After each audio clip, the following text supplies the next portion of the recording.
All right, you guys want to get started? Cool. Scary. So exciting. Sweet. Cool. Sweet, I will. All right, welcome to our panel. We're very excited to have three would rising stars be the rising, but agents in our marketing center that are newer to the business, who have absolutely blown it out of the water in their first year. Today we're going to explore all of the things that you guys have done, some intentionally, some maybe inadvertently, that have made you very successful in your first year. And so we've got a handful of discussion questions to queue up, and then at the end of that, we'll do some Q&A too. I know there's people with varying degrees of experience in the business. We had kind of a pre-panel call earlier in the week, and it's cool because no matter how long you're in this business, you can always get things from people who are being successful in certain areas. So there's things even that you guys were doing that we were taking away, like, wow, that's really cool. So there's always stuff to take away. There's always good things to pull from this. So get your notes ready, get your ahas ready for the end of it, and we will. We'll do questions at the end too, so you guys can ask them anything. Exciting. Yeah, so this is Kurt. I'm Megan Wubbenhorst. We run Wubbenhorst Group, which Mohammed is actually one of our agents. But yes, we are really excited because they each have very different ways of doing things, and that's kind of the best part about this. Is you can see how there's not one right way or wrong way to do it or be successful. So, and we were new not that long ago, so. So things can change in a hurry. It's pretty sweet. Okay, so I'm gonna have you guys start introducing yourselves and give us like a quick snapshot of your business, whatever that looks like. Your business so far in the last however long you've been in, or just this year, whatever you feel like sharing. So I'll kick it off. My name is Evan Megnin. Got in the business two full years now as of last month, and love the transition. I wasn't happy the last job. Now I came in first year. I did 16 transactions. Second full year last year, I did 30 transactions and $13 million in sales. This year, having a pretty good year. Things good and up and running, and I think I found my niche. That's about it. I'm Melissa Ziedan. I have been in the business for just about almost exactly a year. I've done about 20 transactions in my first year, which equated to about 7 million in volume. So I started out doing rentals or whatever I could get, and just rolled from there. My name is Mohammed Ziedan. I used to work retail for about 5 or 6 years, and then COVID hit, so decided just like everybody to get into real estate. But it's been fun. I did about 2.5 million so far. A month or two ago is when I made a full year. So it's been fun so far. Just learning and trying to grow as time goes by. So. Sweet. So you can see like very different backgrounds and different models, and it's awesome. So there's a lot. Oh, and I think I should mention, like, I'm a single agent, and I know Evan and Mohammed. I'm gay. No, that's not no. So first question I have for you guys, I would love for all three of you to answer this, is why is the first year the toughest? What do you think that makes it tough? What was challenge that you saw? Anything? Yeah, so biggest challenges from my first year was I felt like I was building a client. I was just calling, making a ton of contacts per day, and I had no organized structure. I didn't really know, what was going on. I was learning the business, and I was kind of failing forward. So the biggest challenge of me starting off was kind of, how do I prioritize certain things? So for me, what I went through was that I found that I was actually, not really making to-do lists, like prioritizing the most, top priority thing. So biggest advice would be make a to-do list before you start your day, have a set schedule, And then also, look at what's the top priority, because you can get to the top of a building and be like, oh my God, I found the wrong building, because your priority is something more important. So for me, I had a lot of top things slip through the cracks. And if I was more organized and I was more systematized and I follow a schedule, that's the biggest advice I would have. That was my biggest challenge my first year. And I think one of the big challenges for everyone is when you start out, you don't have a brand awareness. There's no brand awareness, like Melissa Smith.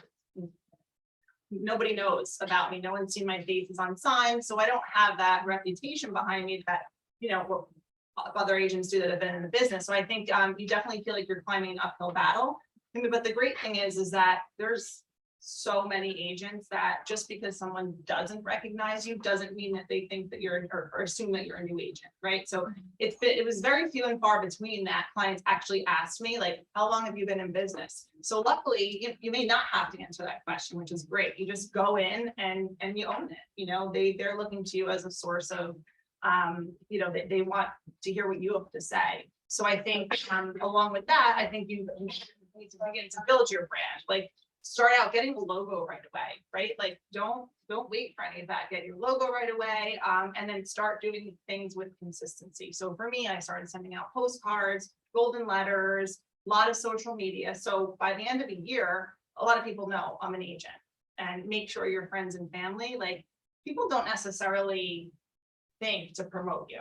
They're not thinking like you're thinking. So, make sure that you get it out there. Make sure that everyone knows and they kind of pass the word along. For me, the biggest challenge was seeing the fruits of like your hard labor and your work. Initially, coming from where weekly, monthly, there's consistent income, and then all of a sudden you're going 2, 3, 4 months without anything. That's scary as hell. And having a family, that's so challenging. And there's always those thoughts of, am I really supposed to be doing this? I'm not getting any money out of it. And then as you put in the work, suddenly something comes from it. And you're like, okay, wait, hold on, this might be good. You continue, and then just little by little, it starts to build up. It's like that snowball effect. You have to start somewhere, and you have to know that, you can't plant the tree overnight. You have to put in the work, you have to water it, you have to take care of it for it to blossom. And that's really the biggest challenge for me, was just waiting. I mean, I started in March. I didn't have anything until September. So throughout that time, obviously having the support of my wife always being there and just telling me to be patient all the time was help. But just knowing that in the back of my mind, I need to put in the work and I need to sacrifice some things in order to, in the long run. That was the biggest challenge. And then little by little, I start seeing some things, and then now I understand it. So, going 2 or 3 months without a paycheck is okay now. I mean, you don't want to be there, but you understand that that's okay. That's a part of the business. You're always aiming for the long game, not the short one. So that was the biggest challenge for me. So the through line here is consistency. So consistency for Evan was lead follow-up and a schedule. Melissa was like, just do anything consistent as far as marketing goes. Literally just do all of it and staying patient and just consistently doing those things. So the consistency is going to be kind of you'll see that a lot. You'll see that a lot. Yeah. Because the second we stop doing any of those activities, Everything's done. Yeah. And we know what we're doing now affects 30 days from now, 60 days from now, 90 days from now. So that's the second you take that, a couple weeks off, you're like 90 days, you're sitting around going. So a couple big metaphors in there too about building a plane in the sky, which is a metaphor. That's one of my favorite metaphors ever. Can't plant the tree overnight. Like there's that thread of it's gonna take time to build this thing. It's a business. It's not just a show up and it's not a bodega or like a kiosk in the mall where you can just sell things. Like it takes some time to grow. To go from that, like being in the retail, 5 years in, our business started to go up and down, right? That when you're in a brick and mortar, it's gonna take time for it to build, so you're okay with it. But then when you instantly go now you're considered a business owner, like all right, now what? So you have to know that it takes time. To the same way It takes time for your business to grow, whatever it is, your baking company, your construction company, whatever it is. It takes time for that to grow. And then people always only just see the success of it. We jumped immediately into being business owners without almost any expense. But the hardship is still there. You still have to put in the work just because you don't have a lease and employees to pay and all that. There's still work to be done, and there's still patience that you need to have in order for everything to come about and for you to be successful. You know, nothing is gonna happen when I use that, put in the work. Speaking of work, what do your schedules look like? I think Evan has a notebook. Certainly. So- Very excited about it. Well, first of all, I didn't start actually time blocking until probably 3 months ago, to be honest with you. And I've been in the business 2 full years, like I said. And I've already noticed a lot of differences, because the key is if you're consistent, like Megan said, the whole point, I found that you actually you'll set more appointments, and you'll have, a specific task to do. And if you don't do that, it can be overwhelming. So, quick example, I have mine color coordinated and time blocked Monday through Friday. Just for me, I find, like, instead of just being like, oh, I'm gonna get up today. So the biggest challenge for real estate is, oh, it's great, I'm gonna be my own boss. I'm gonna be, I'm gonna have freedom. And that's really, that's like a happy medium, because yeah, it's great, you're your own boss, and so you don't have anyone to answer to. But really, it's also can be scary, because you don't really have anyone to keep you accountable except for yourself.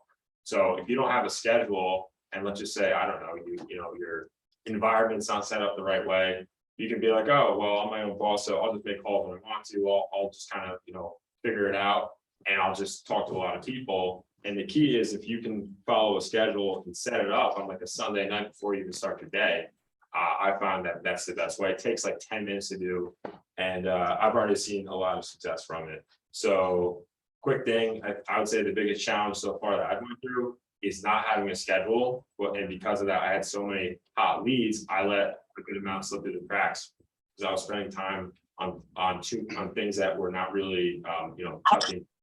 You could be like a really good, Bill Boswell has a quick quote. He says, you can be the best hunter in the world, but if you're not actually, seasoning it and cultivating it and then cooking it, what's the point of getting all this new food if you're not actually going to eat it, right? Same thing comes with the leads. So if you're like, oh, I'm going to get all these new leads, and you're not actually growing the current ones you have, good luck doing that if you don't have a time block. A lot of people don't have a time block, but I've heard that the top agents in the industry have a time block, and I'm going to listen to them and starting to find success. So.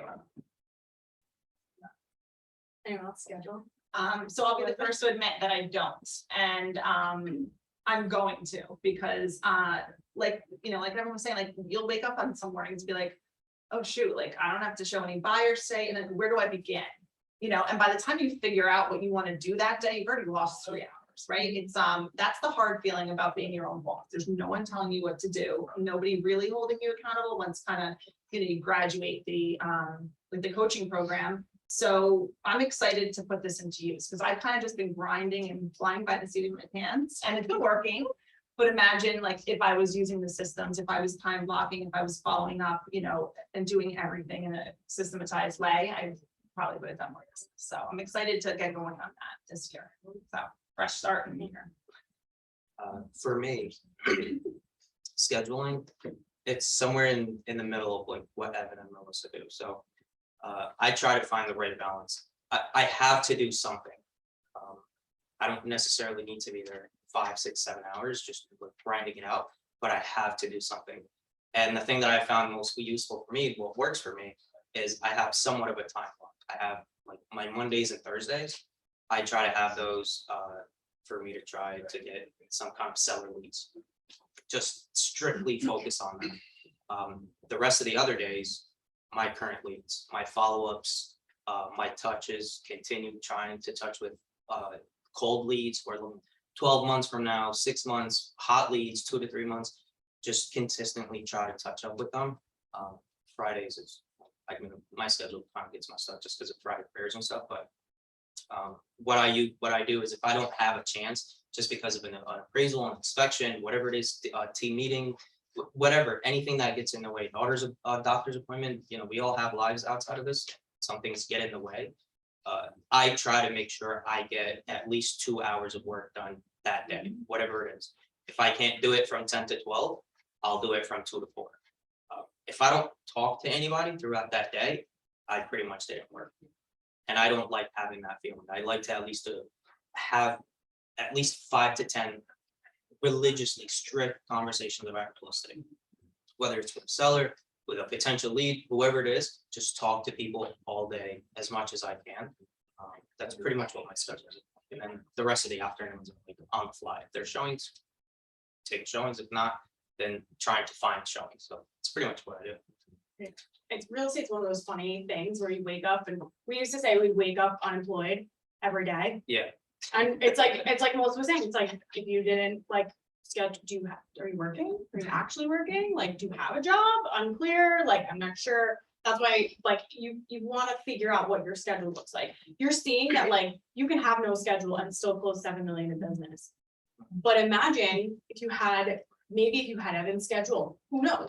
Try it and see. Absolutely. Evan did extremely well with no time blocking for a couple of years, so like it can be done, but at the same time, that consistency of day in and day out, again, day in and day out of doing what you need to do so that you don't feel like you woke up unemployed and you finish the day also unemployed. You want to finish the day feeling like you accomplished something. And you're also hearing a ton of database. Calling your database, lead follow-up, you're hearing a lot of that, and you're talking to people.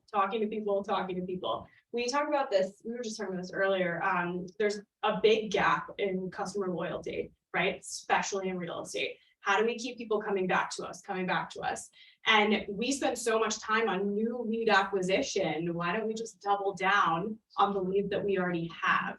And that's, I know, Evan, you were saying you struggled with that a lot in the beginning, where you felt like leads fell through the cracks, right? Yeah, just real quick to touch upon that. So yeah, I was a maniac my first year, just calling everyone I knew. I mean, I still am, but so yeah, just something I went through, and I'll tell you what I've learned is, I mean, your success will directly be attributed to how many real estate conversations you have on a daily basis. Period, end of story.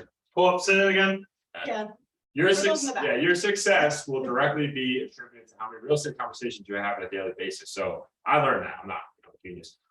So I found that it doesn't matter how you do it, right? I was fortunate, I went to a real estate seminar in Orlando. Someone closed like $100 million in sale volume by just doing like events. It doesn't have to be, you don't have to call multiple lead sources. You can do whatever you want, but as long as you're touching a lot of people, you're going to be okay. So what I found is that I was kind of all over the place, and I had a lot of leads that got generated. I have a skill of generating a lot of leads because I am consistent. But the biggest challenge is I was working on getting so many new leads every single day that then you go on buyer walkthroughs, listing appointments, you have to do CMAs, and it all takes time. So if you're not actually time blocking yourself, or at least setting a mental note or doing a to-do list before you start your day, say, hey, I have to do X amount of time lead follow-up, you're not going to convert as much. And so many opportunities are going to be lost. So the biggest recommendation I have is, if you feel like you just have a lot of like people in your database, like your CRM, you should have a CRM. If you don't, you should get one, because Excel is not going to give you automation, and you're not going to have much conversion. So I would say that get a CRM, put it in there, set a follow-up reminder, and then allocate enough time to do lead follow-up, because 70% of your business will come from lead and follow-up. New lead generation should be more like 30%. And if you follow that, just make enough real estate conversations per day, then you should be fine. Speaking of that, what are your top lead sources? For me, my sphere. Initially, it wasn't, but the more you talk to people, the more that they are aware that you're an agent, your sphere should become your biggest source. And your easiest source, right? Your easiest source. Yes, Right. they trust you. I mean, Right. Why won't they do business? Utilize it, Right. because I don't always utilize it. I really don't. I don't use command as much as I should, and that's something that I'm going to start doing more. As part of the touches, the 36 touches, so. It's Great. great, it's easy.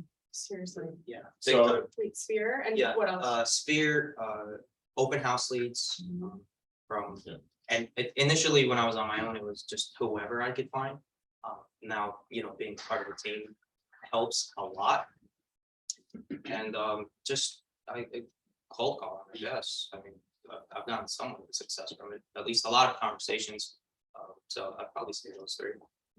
I know a lot of people don't like cold calling, but I did it for a while before I To build up a previous database. time. Yeah. 100%. You kind of have to do whatever you need. So if it worked for me initially, I have somewhat of a way of talking to people without pissing them off. Because I try to come from a place of contribution instead of just like a salesy pitch. They're a little bit more comfortable that way to speak with you, and even if they don't, they're not gonna just curse you out, hang up. So that kind of worked out for me. So I'd probably say those three, but the biggest one's definitely my spirit for sure. Well, so we're So yours. for me, there's definitely several sources. I think a lot of my business came from social media. So whether it was somebody on a mom's group that was asking about towns, or someone moving from out of town, and I jumped on anything I saw. And then I used social media, outbound social media, when I had buyers, and I said, I've got these buyers that are looking here, here, and here up to this price range. And on one single Facebook post that I made very early in my career, I got 3, like amazing, like $700,000-800,000 listings from that.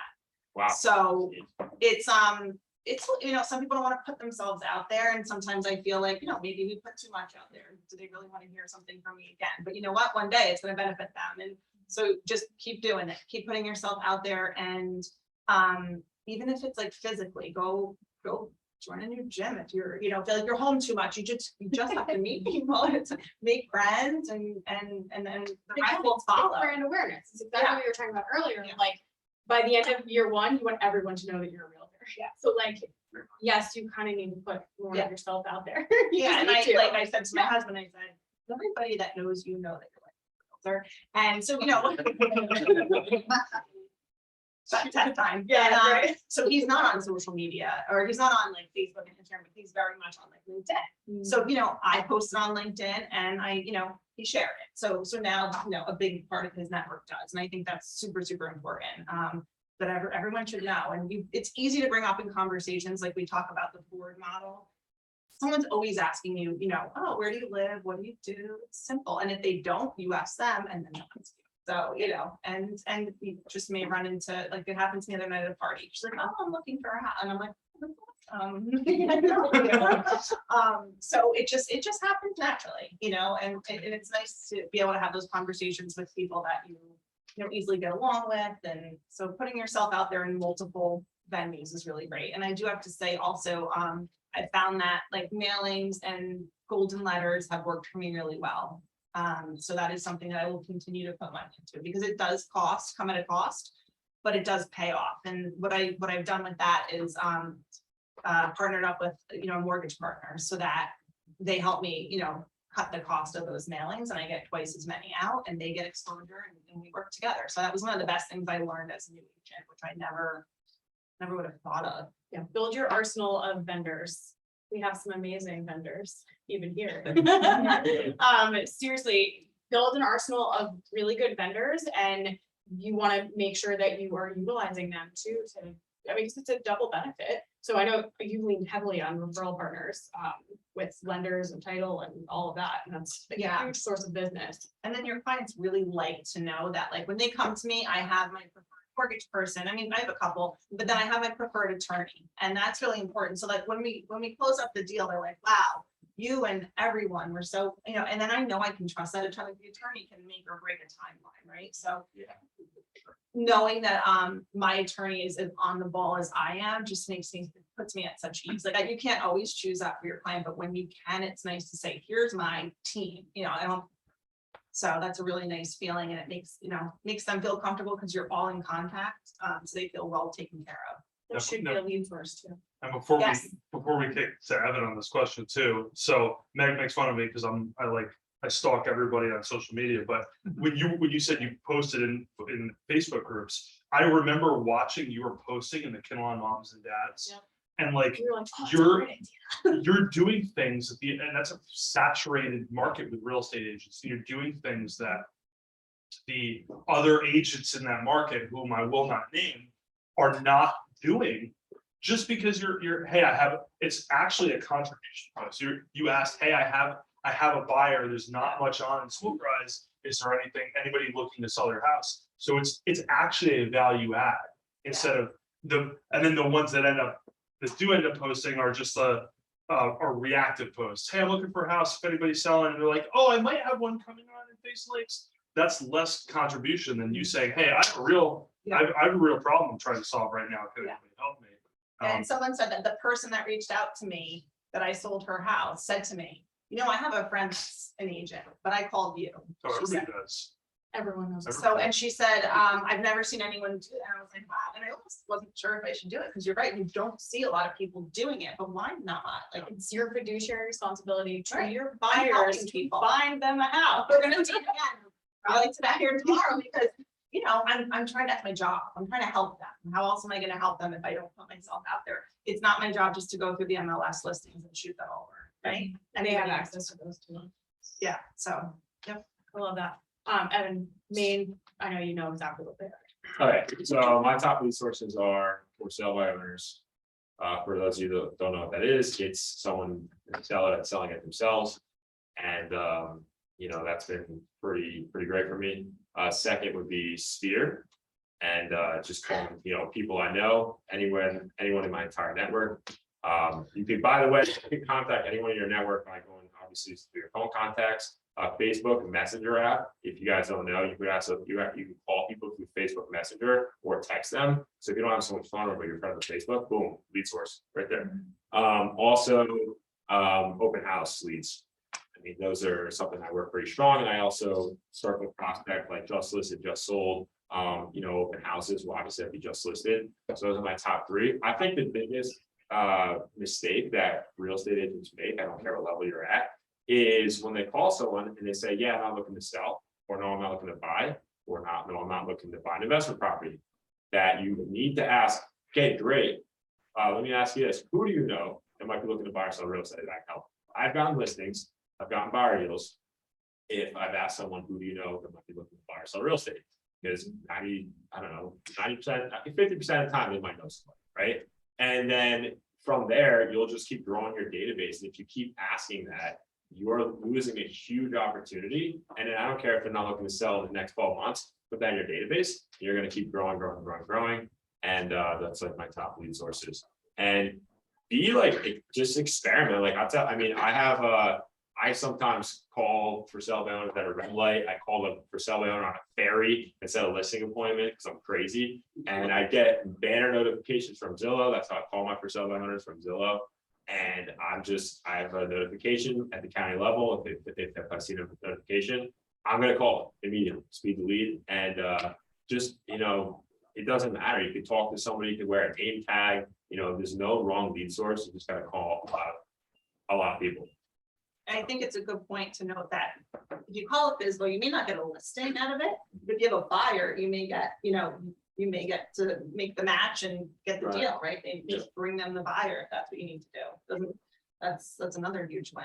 So Like I was at a red light a couple weeks ago, and then the for sale by owner banner came down, clicked on it, like an 8-year-old kid answered the phone. And I was just like, are you the seller? And he's like, no, I'm helping out my neighbor.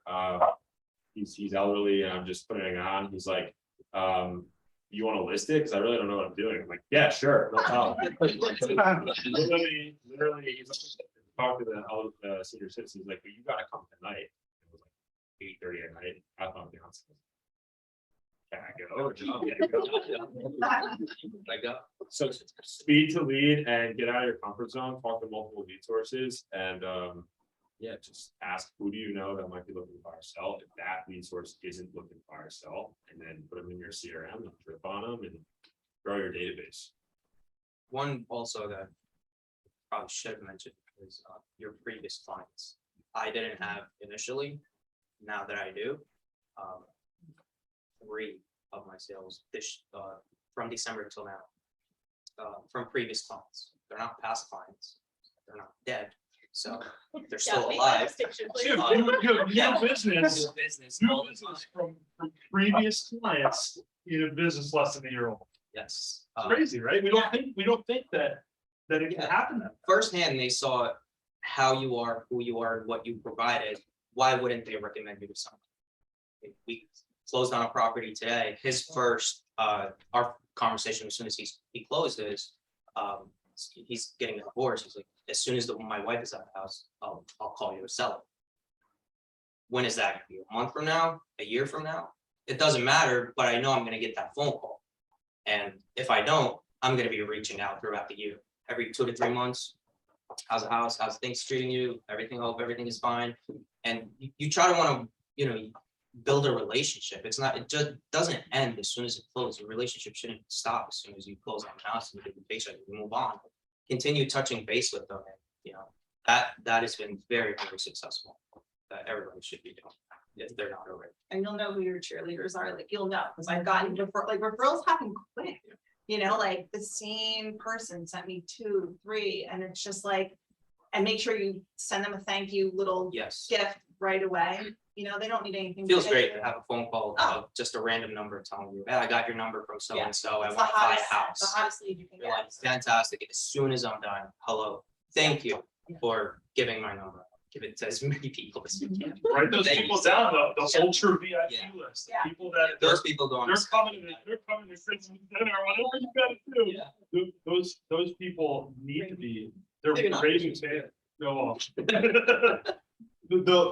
Those people need to be on your list of like, if they're referring you a bunch of business. Yeah, That's a 100%. huge. They go in a special category Yeah, and they for get, sure. I don't want to say treated differently, but they get extra treatment just because of the extra that they do. Absolutely. I call that like an allied resource or like a core advocate, right? Just like if you want to categorize that resource, it's just, it's true. Love it. If I can, everybody knows I was in music prior to real estate. I was teaching music lessons.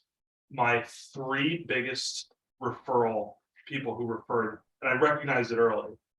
One was Betsy Cavanero, who's a realtor. One was Kristen DeLeo, who's a realtor. One was Rob Nieto, who's now a realtor. Which is odd that they're super referral people, but like, They understand it. but understand the type. And at Keller Williams, speaking of profit share, you can identify those people. Hey, have you ever thought about a career in real estate? Anyway, Yeah. super referrals, very important people. Yeah, no, I love that. One more question for you guys. What is one thing that you think all of the newer agents should do right now that will help propel their business forward? I would say, I know this kind of sounds corny, but seriously, try to, you're not going to figure it out right now. It takes a lot of time, a lot of soul searching, a lot of thinking. You should figure out what's your big why. Like, why do you do what you do, right? So for me, I found it out very early, and I'm telling you right now, it's going to change your energy, your motivation. Everything's going to change. So like mine, I have mine, in front of me on my wall. But I think that's key because you might say, oh, I'm motivated, but the reality is again, we're our own boss. So it's really challenging that if you don't have someone to keep you accountable, you might be lazy, and it's something that you really need to make sure that you have like a true purpose. Someone that there's a guest speaker a couple days ago, mega agent, she said her big why is that she fundraises children's schools who can't afford, whose parents can't afford musical instruments. And that's her big why. That's what she gets out of bed every day. So if you can establish that, I'm telling you right now, you'll be a lot more motivated and you'll typically more contact per day. Do you mind sharing what your big why is? Sure. Yeah. My big why is that I want financial freedom through selling real estate and also through passive income from investment properties. I also want to get married to my fiance. I want to have 2 kids. I also am very into quad and dirt bikes. I did buy a house, so that was one of them too. But I would love to change as many lives as I possibly can, not just with real estate. So I don't do this for the money. I do it because I want to help as many people as possible. And that's my big why. So that's every day gets me up. And also, like I said, I think you should really make to-do lists daily. When you make a to-do list, that will help you time block. How could you time block without having a to-do list?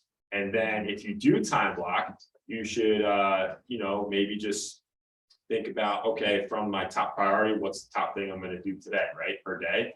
Also, don't be afraid to take risks. That's something that I've never been afraid to do. So definitely take risks. You should use your resources, in general, if you have a questions about something, you shouldn't spend a lot of time trying to figure it out. Just go ask somebody, call them on the phone, don't text them, call them, you get the answer in, a couple of minutes. And I think also just be consistent with whatever you do. And whatever your goal is, if you don't have a goal, you should have one. My goal this year is to sell 48 homes. And I know that you should match the amount of homes you want to sell per year with how many contacts, meaning how many two-way conversations you're gonna have with a person. I don't care the way you do it per day. So I need to have 48 conversations, make 48 contacts per day in order to hit my goal of 48 homes sold per year. So that's my advice. And you can do a time blocks calendar. You don't have to, but I've heard that all the top realtors in the industry do it. Even Bill Boswell told me he does it. So who better than him? So That's right. I would highly recommend that too. Start yourself with structure. Make sure that there's consistency. Don't just send one postcard and be like, oh, why didn't I get any calls? Like, you have to do it every month. In addition to sending out emails to your sphere. And like Evan said, which is a huge one, is don't be afraid to do anything. I did Pompton Day and Pompton Lakes last year with Scott Stewart. We weren't sure, of course, what was going to come out of it. One listing came out of it, then a buyer, then another listing, fingers crossed. So if you're not afraid to get, I mean, some people, may feel that they're, a little too shy to do that, but it's okay. If you are, grab somebody else, do it together with them, and then you become a team for those specific leads. But you've got to kind of, dip your toe in the water and a lot of different things to find what works for you. BizBo's didn't work that great for me unless I maybe had a buyer. And that's why it's so different. Like, personalities are different and styles are different. I don't like to sit on the phone. I like to be in front of people. So I try to kind of think outside of the box. And if you try and you fail, it's no sweat off your back. You just move on to the next thing. So I think really having that personality to kind of try anything, and it's okay if it doesn't work out, on to the next. So that would be my biggest suggestion. Two things that I would say is patience and accountability. Be patient. Again, it's not going to happen overnight, but at the same time, don't just sit there waiting for something to happen. Hold yourself accountable to a really high standard. Grind it out every day. Do whatever you can. Throughout doing it every day, something will come about it. Whether it takes, for some people, it happens within the first week they get their license. Somebody immediately wants to sell their house.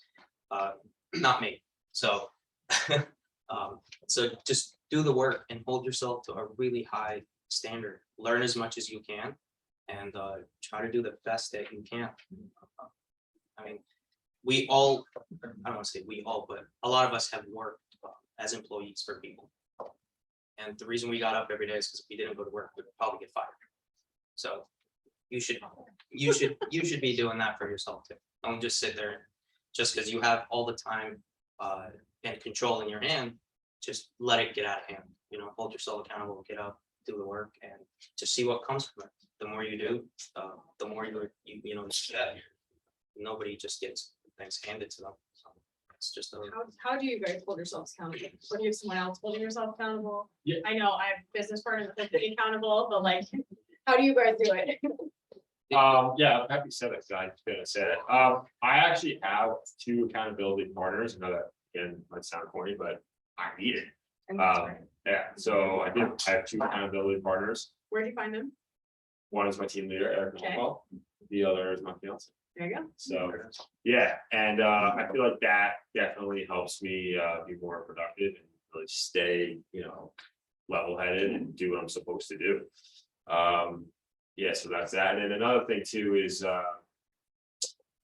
what Mohammed was saying, kind of touching on that, is we could be, we really do need to, be consistent and just make sure we're talking to as many people as possible. But ultimately, as long as we're failing forward, and also we have the best intentions in mind, it really doesn't matter what you say. If you're coming from contribution and giving value, you're not selling salesy, the money will come. And that's really it. Absolutely. And I think that none of us really touched on one of the most important pieces of our success, or at least I have a feeling that you guys would share, but it's honestly, it's being part of this organization, and like the collaboration that we experience, I mean, just everyone is just so helpful. So if I needed something, I could go to really anybody here. And the training is just something that you should not pass up. Like you should get, the trainings here are amazing. So, tuning into those all the time, I'm constantly taking something away from every little one of them. And I love that the agents that have been working for 30 years sit on trainings too, because this is an evolving industry and you can never really know enough. So I think that's awesome. And they're just phenomenal. So Grab a partner too, for your accountability, go to a training with someone else. Yeah. Find someone, be like, we're going, okay, we'll be there, yeah, that's what you gotta do that, but, I mean, accountability is huge. Who are your accountability partners? Anyone? actually, to be honest, just me. I goal set for the year, and that's broken down, and look back at it every so often and say, did I do what I said I was gonna do? Am I at the units I said I was gonna be at? And then refocus and shift. I'm very determined, so, it would probably be a great idea for me to have an accountability partner. I just don't right now, so that would be. For me, the biggest one, obviously, if you don't work, you don't eat. Being broke is the biggest motivator. Don't want to be My broke. favorite motivator, actually. Being broke is the You will biggest. work. motivator. It's not about money, it's you just don't want to struggle. Come from immigrant families, being raised on the struggle, we know what it's like, but we don't want to be there. So we want to just be as successful as we can. And the second biggest one is my daughter. I have to do something for her. So if I could do half the stuff that my parents did for me, for her, and where I'm now, with all due respect, more educated than they were because they didn't have those opportunities. I had better opportunities than they did. If I could do half the stuff that they did for me, that I could do for her, she'll be in a perfect place. So that's probably the biggest motivator for me. That's great. I know, I love that. So I have some more questions, but, do you guys have questions for them? Anyone on the Zoom? Questions? They're here captive, ask away. They have a lot more info. See what you got. I have a question for Evan. You were planner. Yeah. So are you in your time blocking, are you every Sunday, does your time blocking change weekly or is it the same? That's my first question. Part two would be, what are exactly your color codes of that yellow and? Looks really pretty, right? Yeah, so I'll pull up. Yes, I do it Sunday night. Takes me about 10-15 minutes. And yes, it does change, but not that much. So what I do is one of my lead sources, I actually I put as change. It's kind of I put as choice. But from 8:30 to 11 every single Monday and Friday, I am new, no matter what. I role play 5 days a week too. That's something that you guys should consider doing. If you might say, well, how am I going to do that?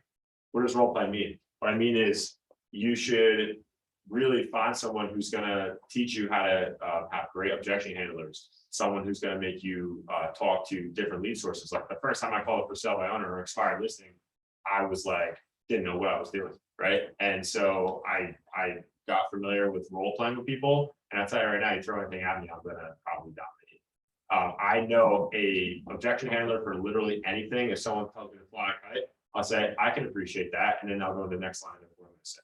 Okay, so I think that having a role play partner is key. If you don't know how to do one, direct message me. I can give you some great Facebook groups to post in to find role play partners Monday through Friday. And that's something that I feel got me really good on the phone really quickly.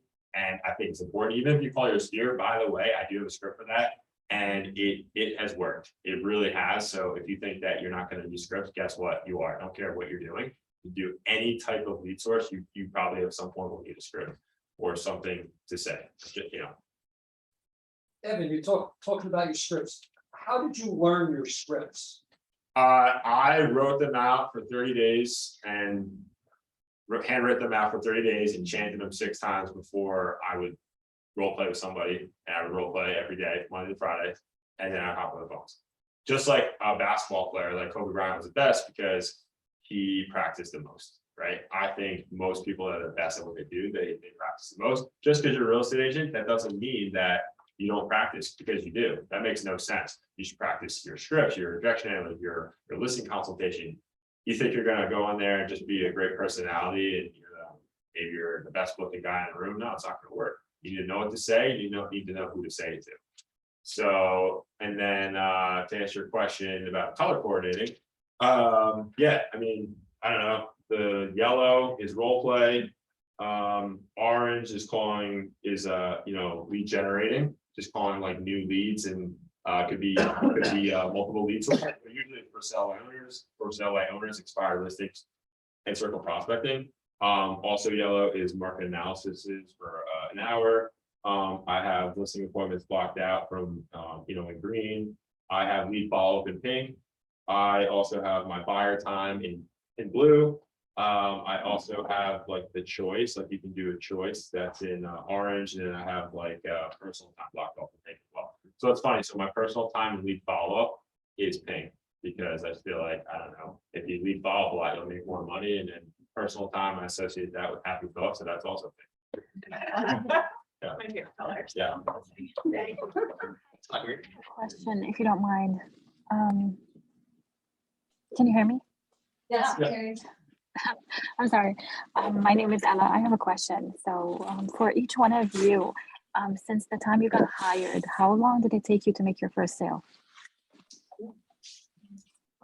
I started in March.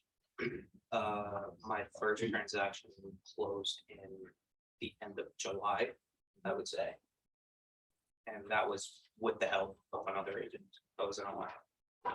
So I didn't do it on my own.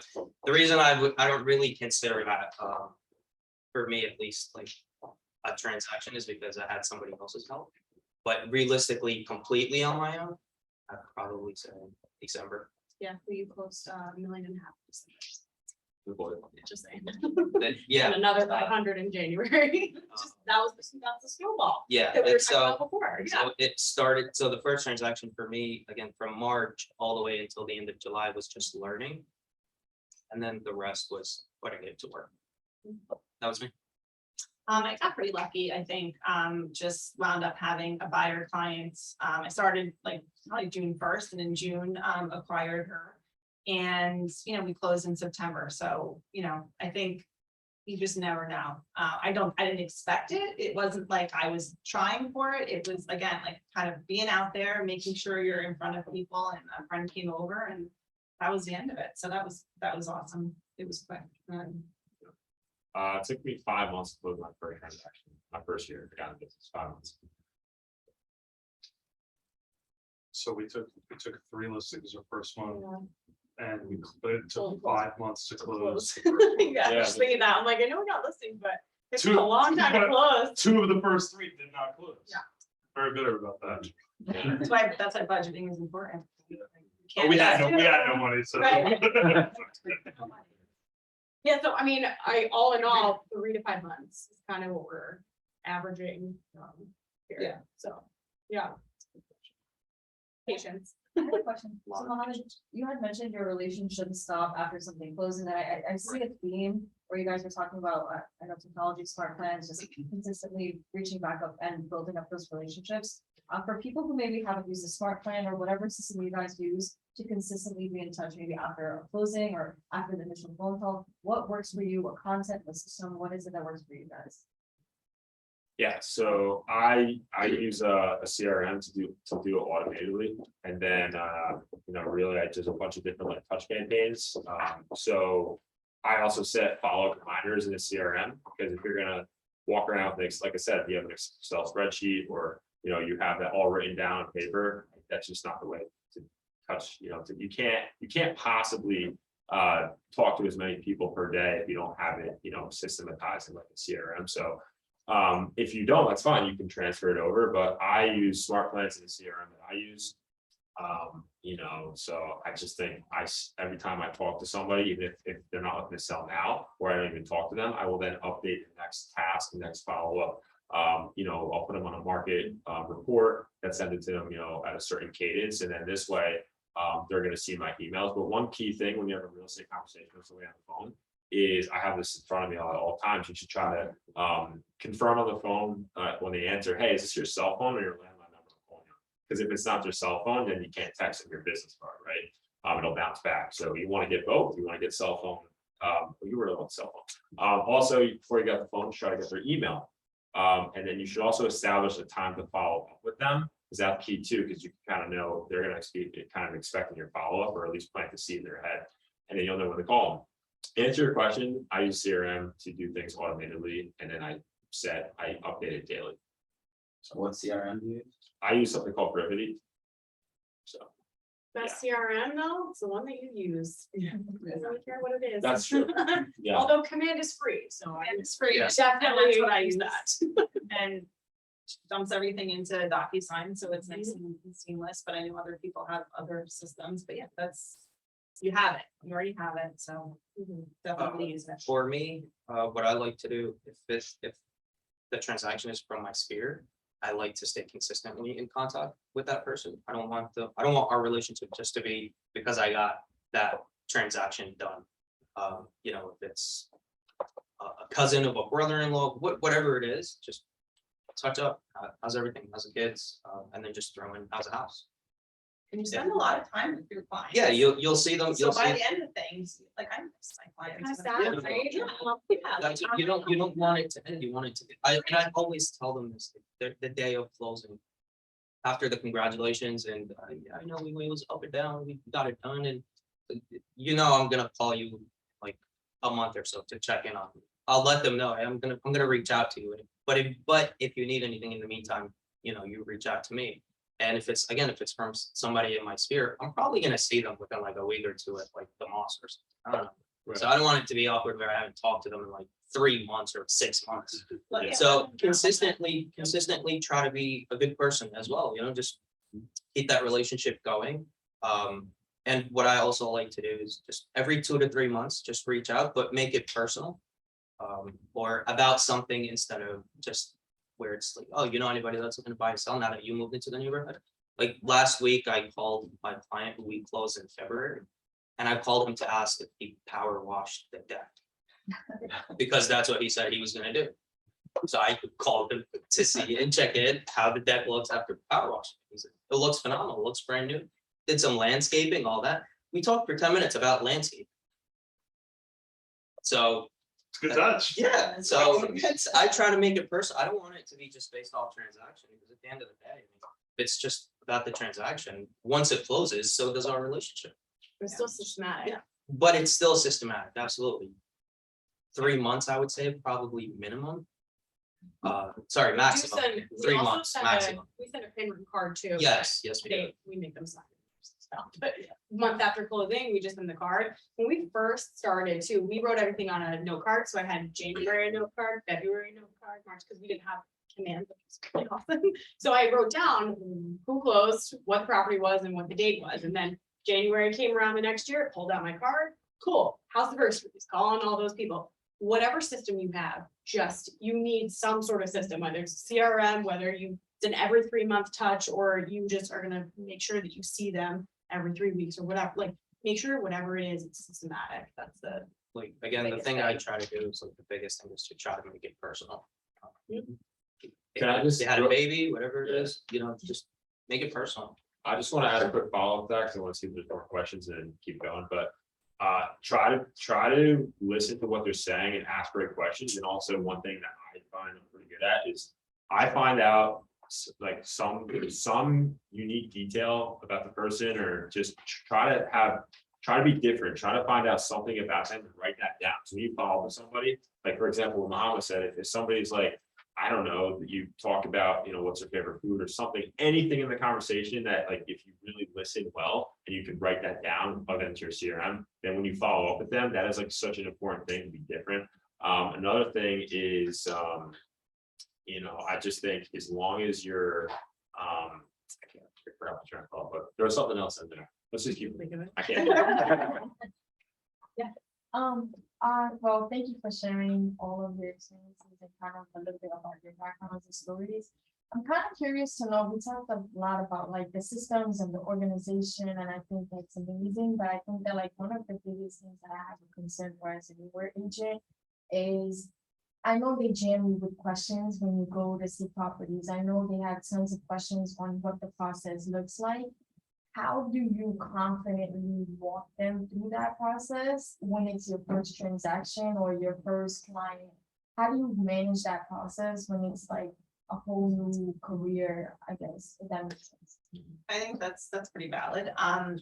You know, work with your coach to figure out like, you know, what you do from start to finish so that you can confidently go to them, and it's all about the way that you present yourself and feeling like, you know, like this is what's going to happen and then this is what's going to happen. They're always going to throw something at you that you won't be like, seasoned agents won't be able to answer because every transaction and situation is so different. But when it comes to a straightforward, you know, buying transaction, yeah, and I have great like checklists. I mean, there's so much content out there. You can go on Etsy and download beautiful seller checklists, buyer checklists. So when you go to your first buyer's consultation, bring that with you. Bring your sheet of questions so that you make sure you have everything, you know, you have every town, you have every, how many bedrooms and all that good stuff, but then bring them this buyer's checklist. So they can read it over, and the next time you guys go on your first appointment, a lot of their questions will have been answered. And some of the little tidbits in those buyers, you know, information sheets, like, you know, not changing jobs in the middle of this process. This is not something that you should do. You know, things like that. Right. Don't buy a new car. Don't open up 12 new credit cards. So those kinds of things, you'll have it in your arsenal. You'll deliver it to them. And then after the first one, you're going to know how it goes. But I do recall, because it's only been a year, everything just being a sea of paperwork and where do I begin? And that will quickly, you know, you'll quickly become comfortable with that. If you're talking just about just showings, just this is what I did. Just know the price, taxes, here it was built, and the utilities. So public, private, septic, whatever it is. Just know those and go in and speak with confidence. Let them see they're gonna ask. Don't worry about what they're going to ask. They might not ask. They also might not know. Yeah. What to ask. Right. Send them Most of them the don't know what a hot water heater is. yeah, send them the MLS sheet. Yeah.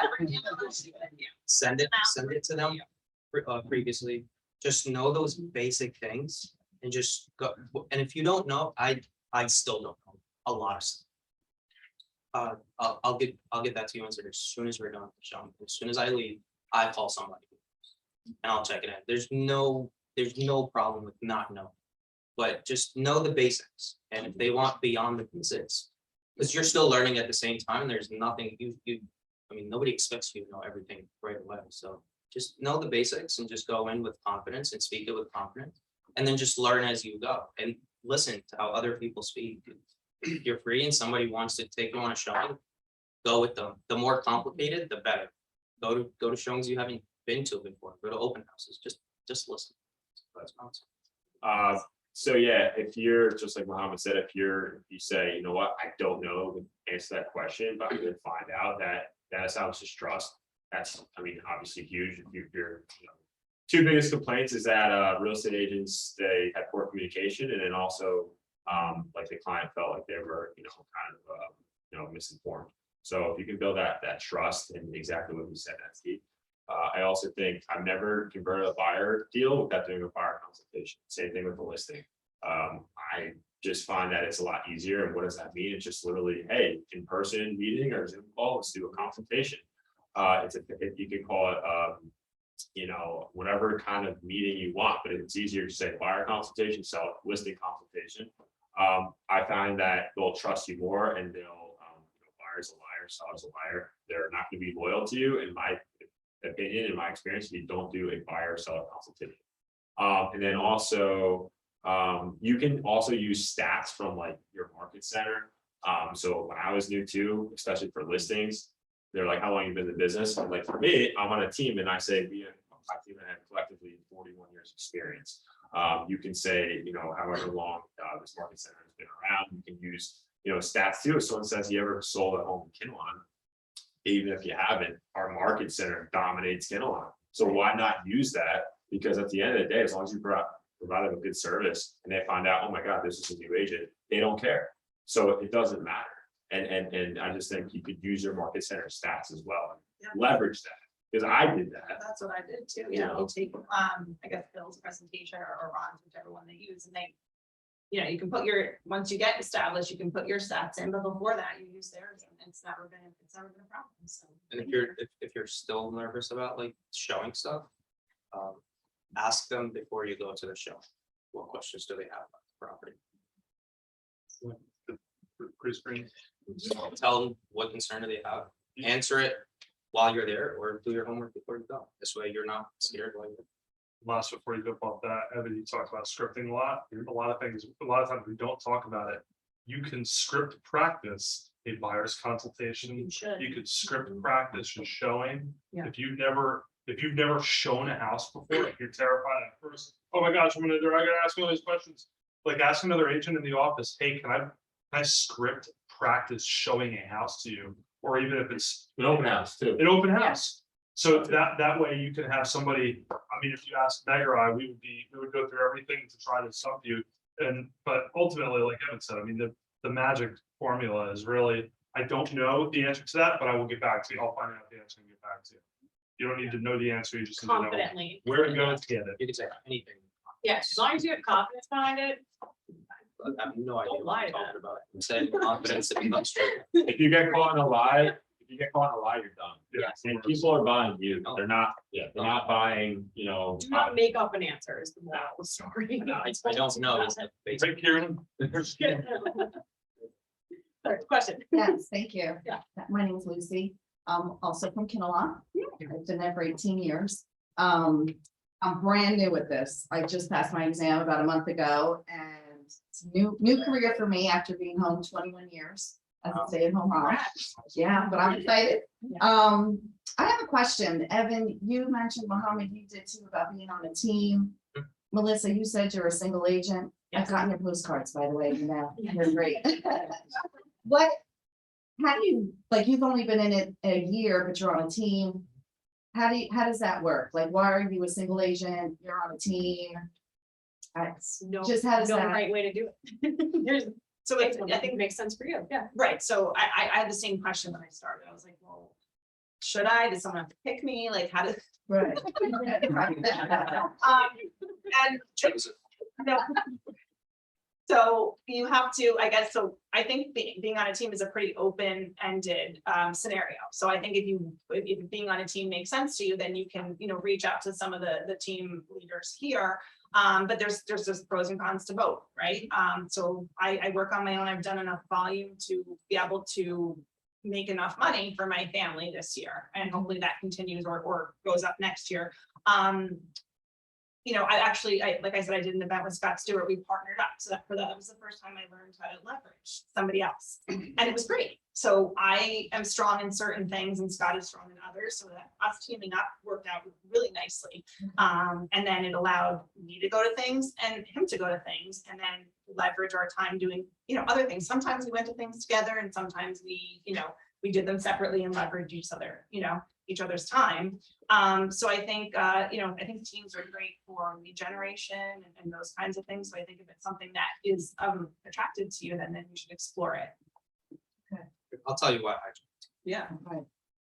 for the first 3 months, I had no idea what, still somewhat don't know what I'm doing, so we're all flying by. That's how I feel right now. I told myself, I'm gonna give myself 6 months and I'm gonna try to see exactly what I want. I don't want to join a team. I don't want nobody's help. I want to do this on my own. I have no idea what the hell I was doing.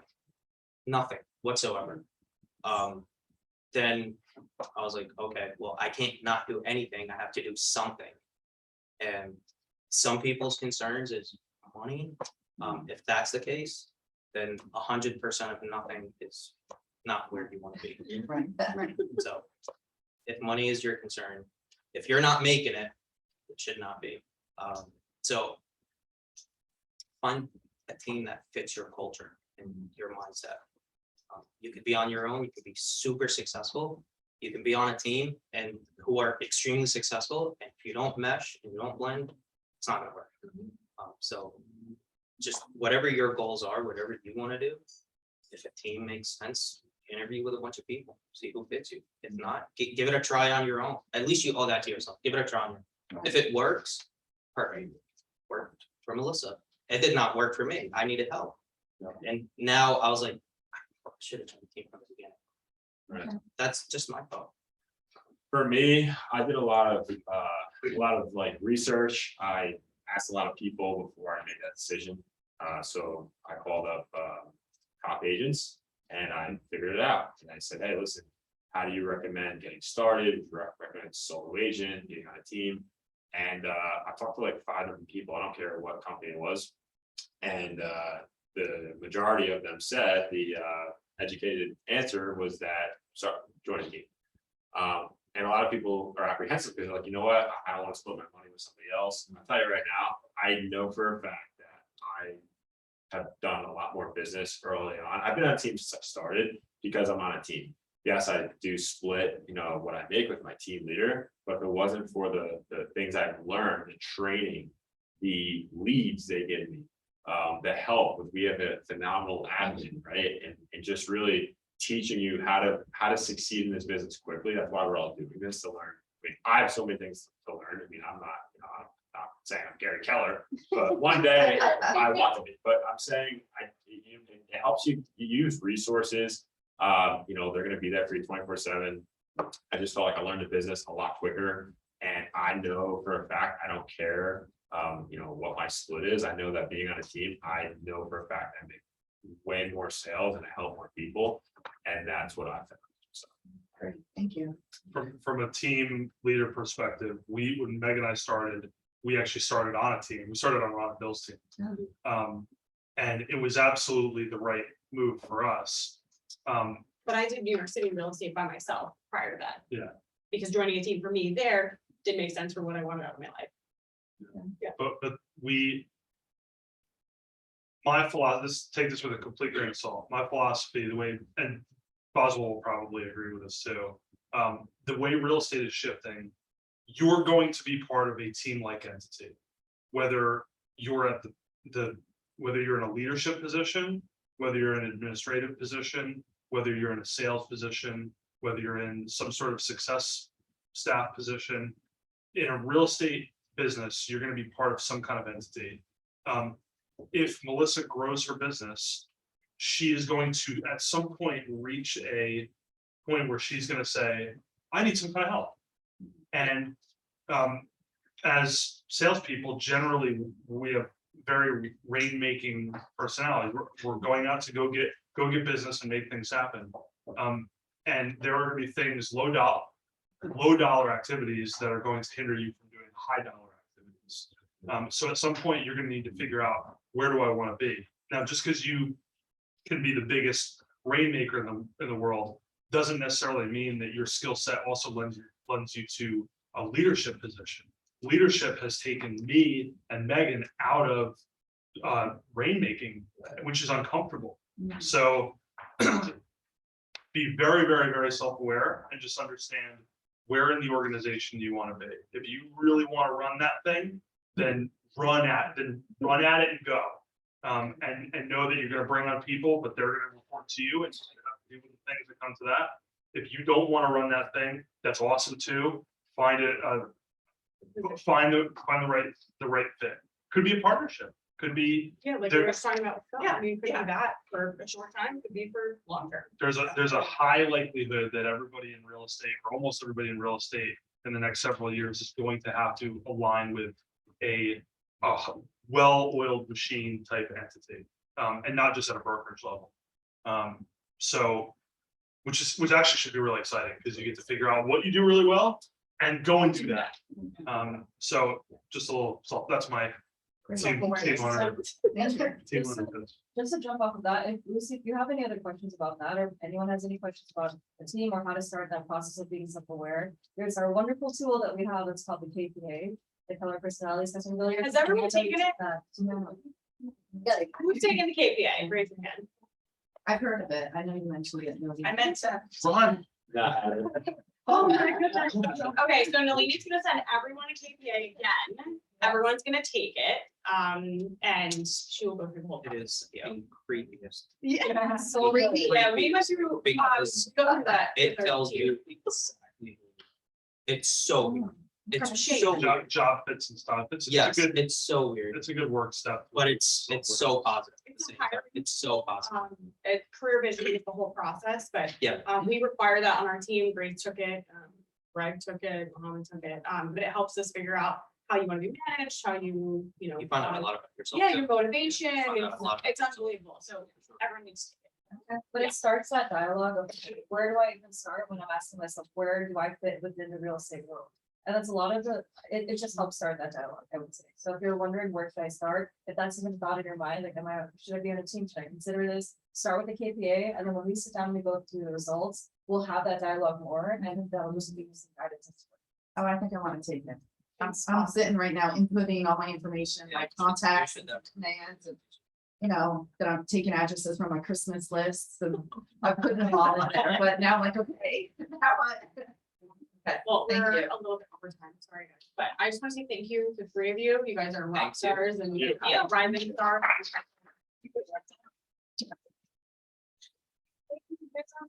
Sooner- Yeah. sooner- Do you guys have other questions too? I'm sure they'll hang up for a few minutes, so you can ask what, but yeah, thank you guys. Thank you. Thank you, guys. Thank you.